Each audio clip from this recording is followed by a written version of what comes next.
बधाई, सुनल छत्तीसगढ़ी हमर भाई। गाड़ा गाड़ा हवे ग बधाई, सुनल छत्तीसगढ़ी हमर भाई। मोर घासी बाबा के जयंती है, गाँव गाँव में होई पंथी। मोर घासी बाबा के जयंती है, गाँव गाँव में होई पंथी।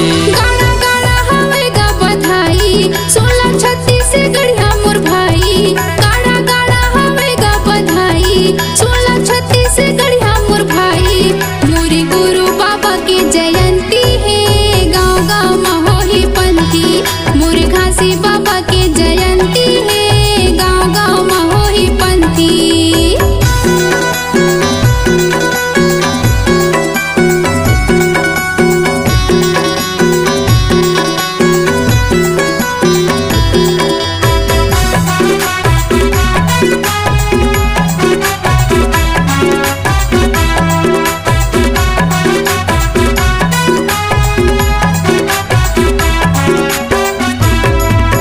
सत्यपुर सत्य नाम के बाबा आए हवस अवतारी गा।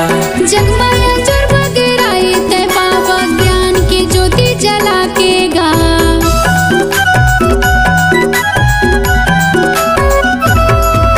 सत्यपुर सत्य नाम के बाबा आए हवस अवतारी गा।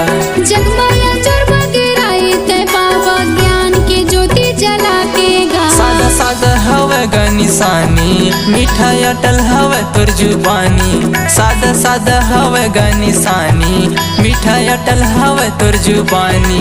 मोर घासी बाबा के जयंती है, गाँव गाँव में होई पंथी। मोर घासी बाबा के जयंती है, गाँव गाँव में होई पंथी।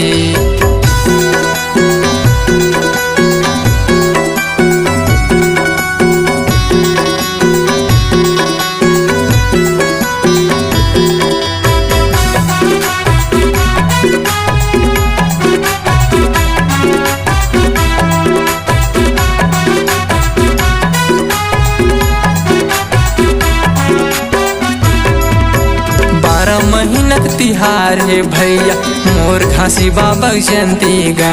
जुर्मेली सब मना लेबो औ नाच लेबो कैथो पंथी गा।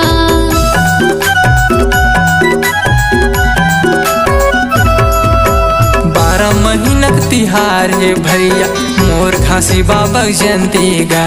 जुर्मेली सब मना लेबो औ नाच लेबो कैथो पंथी गा। सादा सादा हवे ग निशानी, मीठा अटल हवे तोर जुबानी।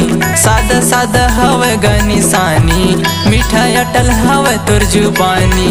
मोर घासी बाबा के जयंती है, गाँव गाँव में होई पंथी। मोर घासी बाबा के जयंती है, गाँव गाँव में होई पंथी।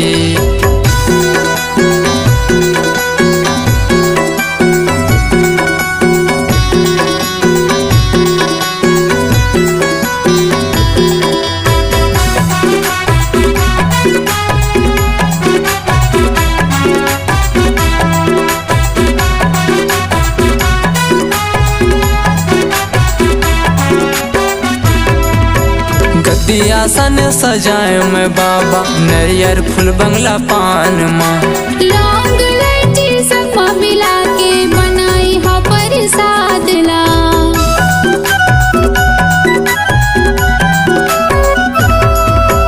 गद्दी आसन सजाए में बाबा, नरियर फूल बंगला पान माँ। लौंग इलायची सब मिला के बनाई हो प्रसाद ला। सादा सादा हवे ग निशानी, मीठा अटल हवे तोर जुबानी। सादा सादा हवे ग निशानी, मीठा अटल हवे तोर जुबानी। मोर घासी बाबा के जयंती है, गाँव गाँव में होई पंथी। मोर घासी बाबा के जयंती है, गाँव गाँव में होई पंथी। गाड़ा गाड़ा हवे ग बधाई, सुनल छत्तीसगढ़ी हमर भाई। गाड़ा गाड़ा हवे ग बधाई, सुनल छत्तीसगढ़ी हमर भाई। मोरे गुरु बाबा के जयंती है, गाँव गाँव में होई पंथी। मोर घासी बाबा के जयंती है, गाँव गाँव में होई पंथी। मोरे घासी बाबा के जयंती है, गाँव गाँव में होई पंथी। पंथी। मोरे घासी बाबा के जयंती है, गाँव गाँव में होही पंथी।